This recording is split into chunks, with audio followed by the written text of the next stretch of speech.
si nous avons l'occasion de voir Allah subhanahu wa ta'ala, ce ne sera nullement par nos actions. Parce que toute une vie ne pourra jamais être suffisante pour remercier Allah subhanahu wa ta'ala, simplement remercier, pas adorer, pas vénérer, simplement remercier Allah subhanahu wa ta'ala pour tout ce qu'il nous a donné. Une vie entière ne sera jamais suffisante. Allah, le dans le Coran, il dit وَمَا قَدَرُ اللَّهَ حَقَّ قَدْرِهِ, qu'ils n'ont pas respecté les droits d'Allah subhanahu wa ta'ala comme Allah le mérite. Où est Allah et où sommes-nous? Donc nos actions, si nous entrons dans le paradis, les actions, non, ce ne sera pas à cause des actions, mais tout simplement par la grâce d'Allah subhanahu wa ta'ala. Comme il y a par exemple ce récit que nous avons déjà entendu. Une personne qui faisait énormément de péchés, mais une fois dans sa vie, elle a eu pitié pour un animal assoiffé, elle a donné à cet animal de quoi boire. Allah a tellement aimé cette action que par sa clémence, il a fait entrer cette personne dans le paradis. Pourtant, cette personne n'avait pas d'action suffisante pour entrer dans le paradis. Mais c'est la grâce d'Allah qu'Allah fait que cette personne entrera dans le paradis. Donc, si nous entrons dans le paradis, c'est surtout par la grâce d'Allah subhanahu wa ta'ala. Mais dans ce hadith, qu'est-ce que ces personnes disent? Enseigne-nous un enseignement grâce auquel nous entrerons dans le paradis. Un enseignement qui nous fera entrer dans le paradis. Enseigne-nous une action qui nous fera entrer dans le paradis. Alors que si nous entrons dans le paradis, c'est par la grâce d'Allah. Ce n'est pas par nos actions. Donc cette personne a apparemment ici commis une erreur. Bon, nous allons dire que ces personnes ne connaissent pas l'islam comme il le faut. Ils ont forcément commis des erreurs. Mais le prophète sallallahu alayhi wa sallam n'a strictement rien dit. Au contraire, le prophète sallallahu alayhi wa sallam, il enseigne. Il n'a pas dit que non, ce n'est pas par les actions que nous entrerons dans le paradis, mais c'est par la grâce d'Allah subhanahu wa ta'ala. Alors pourquoi cela? Est-ce que nous entrerons dans le paradis par nos actions, ou nous entrerons dans le paradis par la grâce d'Allah subhanahu wa ta'ala? Alors à cela, il est dit que si nous entrons dans le paradis, c'est effectivement par la grâce, par la clémence, par la grandeur d'Allah subhanahu wa ta'ala. Mais il faut savoir que les œuvres charitables, les bonnes actions, les actes d'adoration pour Allah subhanahu wa ta'ala, tout cela peuvent être des intermédiaires pour amener sur nous la clémence d'Allah subhanahu wa ta'ala. Nous entrerons par la clémence d'Allah subhanahu wa ta'ala. Mais comment avoir cet espoir qu'Allah subhanahu wa ta'ala soit clément avec nous? En ce jour terrible du Qiyamah, lorsque Allah sera si mécontent que l'humanité va aller voir Hazrat Adam alayhi salatu wa sallam, va dire au Père de l'humanité, va intercéder pour nous, qu'Allah il prenne jugement maintenant, nous sommes trop dans la difficulté, ce jour est trop pénible, trop terrible. Ou le Père de l'humanité, Hazrat Adam alayhi salatu wa sallam, il dira nafsi, nafsi, non, aujourd'hui je suis moi-même dans la difficulté, je ne peux me présenter devant Allah subhanahu wa ta'ala.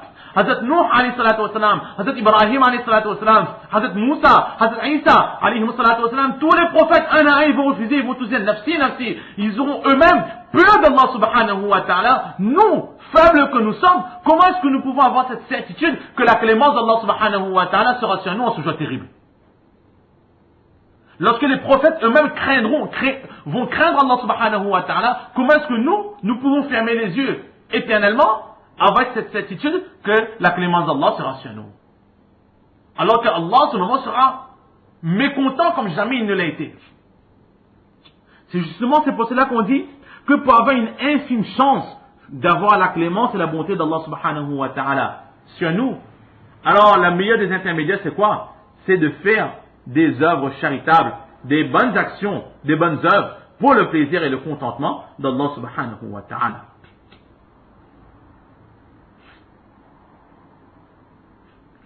Exactement comme qui c'est qui nous nourrit? Pour comprendre mieux cela, on va dire que le nourricier, celui qui nourrit tout le monde, c'est qui? C'est Allah subhanahu wa ta'ala.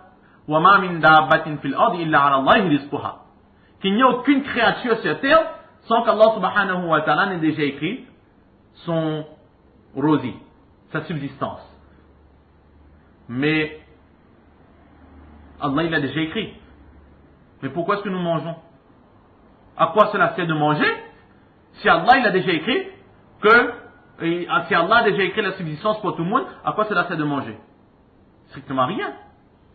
Mais est-ce que c'est pour cela qu'on ne va pas manger? Non, au contraire. Allah il a déjà écrit que la subsistance pour tout le monde. que jusqu'à quand un tel va rester vivant, etc., etc., tout cela. Mais maintenant, il faut un intermédiaire pour rester vivant. Il faut un intermédiaire pour remplir notre ventre. Allah, lui, va remplir notre ventre. Mais il faut un intermédiaire. Et cet intermédiaire, c'est quoi? C'est la nourriture. De la même façon, pour entrer dans le paradis, il faut la clémence d'Allah subhanahu wa ta'ala. C'est la clémence qui nous fera entrer dans le paradis. Mais pour avoir cette clémence, il faut un intermédiaire. Et l'intermédiaire, c'est quoi? Ce sont les bonnes actions, les actes d'adoration pour Allah subhanahu wa ta'ala.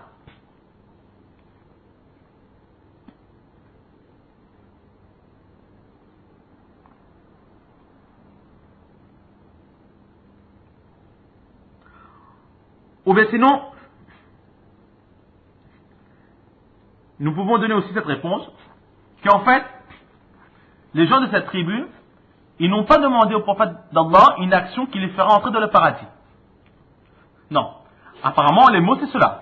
Les mots nous montrent, la traduction que nous avons faite, c'est quoi? Enseigne-nous quelque chose grâce auquel nous pourrons entrer dans le paradis. Mais nous savons tous que toute personne qui a foi, croyance en Allah subhanahu wa ta'ala, et que le prophète d'Allah sallallahu alayhi wa sallam, il est le dernier des prophètes, alors cette personne entrera un jour ou l'autre dans le paradis. Donc simplement, croire en Allah est suffisant pour qu'un jour nous puissions entrer dans le paradis. Et ces personnes sont déjà musulmanes. Donc ils ont déjà le paradis assuré.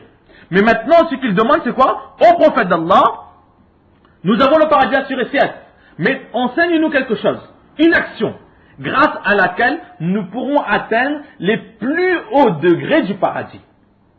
Les plus hauts degrés, c'est les sous-entendus. En arabe, cela se fait très souvent, que certains mots, on ne les cite pas, mais ils sont sous-entendus. Et ici, justement, les plus hauts degrés sont sous-entendus. Ces personnes demandent au prophète d'Allah, et au prophète d'Allah, enseigne-nous quelque chose grâce auquel nous pourrons avoir les plus hauts degrés en ta compagnie et en la compagnie de tous les autres Anbiya alayhimu salatu wassalam dans le paradis. C'est cela qu'ils demandent, et non pas simplement l'entrée simple dans le paradis. Donc par rapport à cela, il n'y a aucun problème par rapport à cette question. Et pour avoir les plus hauts degrés du paradis, ce sont les actions qui entreront en jeu. Pour entrer directement dans le paradis, c'est la clémence d'Allah subhanahu wa ta'ala. Le fait même d'avoir dit clément, de croire en Allah, c'est une clémence d'Allah sur nous. Mais maintenant, nous entrerons dans le paradis. Mais comment faire pour avoir les plus hauts degrés? Et c'est là que nos actions entreront en jeu.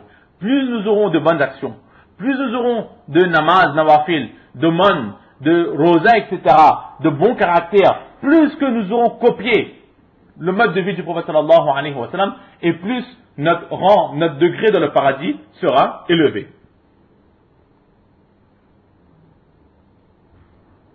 Exactement comme Allah subhanahu wa ta'ala lui-même à propos des degrés du paradis, il dit en ce sens dans le Coran,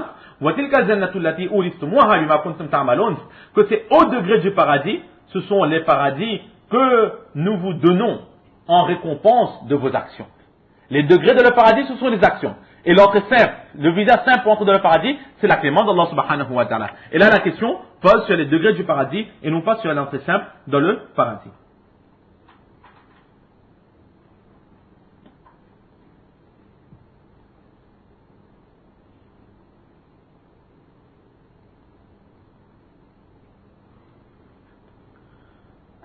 Comment est-ce que nous pouvons affirmer que si nous entrons dans le paradis, ce n'est que par la grâce d'Allah subhanahu wa ta'ala? C'est tout simplement que dans un récit, il est dit qu'aucune personne parmi vous n'entrera dans le paradis par ses actions. Là, le prophète sallallahu alayhi wa sallam lui-même, il est clair, il dit que les actions ne nous feront pas entrer dans le paradis. Les actions serviront à avoir des hauts degrés dans le paradis. Mais les actions ne nous feront pas entrer dans le paradis. Ce qui nous fera entrer dans le paradis, c'est quoi? C'est la clémence et la grâce d'Allah subhanahu wa ta'ala. Et comme nous avons dit aussi au début, les bonnes actions servent à avoir un haut degré dans le paradis, mais aussi à attirer sur nous la clémence d'Allah subhanahu wa ta'ala. En entendant cela, les compagnons ont dit, Voilà anta ya Rasulallah, au prophète d'Allah, toi aussi tu n'entreras pas dans le paradis par tes actions? Toi aussi si tu entres, ce n'est que par la grâce d'Allah? Qala wala ana. Moi non plus je n'entrerai pas dans le paradis par mes actions. Sauf que Allah subhanahu wa ta'ala, il m'a enveloppé. Illa an yataghammadanillahu bi rahmatihi. Qu'Allah subhanahu wa ta'ala, il m'a enveloppé dans sa clémence, il m'a noyé dans son océan de clémence. Donc là, le prophète sallallahu alayhi wa sallam lui-même nous dit que si nous entrons dans le paradis, ce n'est que par la grâce, la clémence d'Allah subhanahu wa ta'ala. Donc là, c'est ce que nous pouvons dire, c'est cette petite question qui se posait. Donc, ce groupe de personnes qui va demander au prophète sallallahu alayhi wa sallam un enseignement qui les permettra d'avoir les plus hauts degrés dans le paradis. Et évidemment, si cet enseignement est valable pour eux, nous aussi, si nous mettons en pratique cet enseignement, Inch'Allah, nous aurons nous aussi les plus hauts degrés dans le paradis. Enfin, on continue, dernière phrase, وَسَأَلُوهُ عَنِ الْأَشْرِبَةِ. Et ces personnes ensuite, après avoir posé cette question sur cette action qui les fera entrer dans le paradis, ils avaient aussi une petite question dans l'esprit, c'est quoi? وَسَأَلُوهُ عَنِ الْأَشْرِبَةِ. Ils ont questionné le prophète sallallahu alayhi wa sallam au sujet des boissons, les boissons alcoolisées. Pourquoi? Ne savait-il pas que l'alcool était interdit? Certainement, il devait être au courant. Ou bien, ces personnes n'étaient pas au courant. Ou alors, ces personnes étaient au courant, mais la question ne repose pas sur la boisson en elle-même. Mais, ils questionnent à propos des ustensiles qui gardent les boissons alcoolisées. Par exemple, le vin. Le vin est interdit. Nous n'avons pas le droit de boire, de consommer, de vendre, etc. Mais une bouteille de vin vide, est-ce que dedans, on peut mettre de l'eau et boire? Est-ce que dedans, on peut mettre, comme très souvent, le miel, on le retrouve dans certaines bouteilles de whisky, etc. Alors l'alcool en elle-même, l'alcool en lui-même, il est interdit. Mais le contenu est interdit. Mais est-ce que le contenant, lui aussi, il est interdit ou pas? Là est la question de ces personnes au prophète d'Allah. Est-ce que le contenant d'alcool, peut-être que chez eux, ils avaient énormément de barils, de tonneaux, etc. Et ils ont voulu savoir est-ce qu'ils ont le droit de garder ou bien ils sont obligés de les jeter. Donc c'est la question qu'ils ont posée. Ils ont questionné le prophète sallallahu alayhi wa sallam à propos des boissons. Donc on va s'arrêter ici pour aujourd'hui. Inch'Allah, la prochaine fois, on va essayer de terminer ce hadith. Allah subhanahu wa ta'ala donne tawfiq de comprendre ces quelques paroles, surtout de mettre en pratique et de propager wa ma tawfiqi illa billah.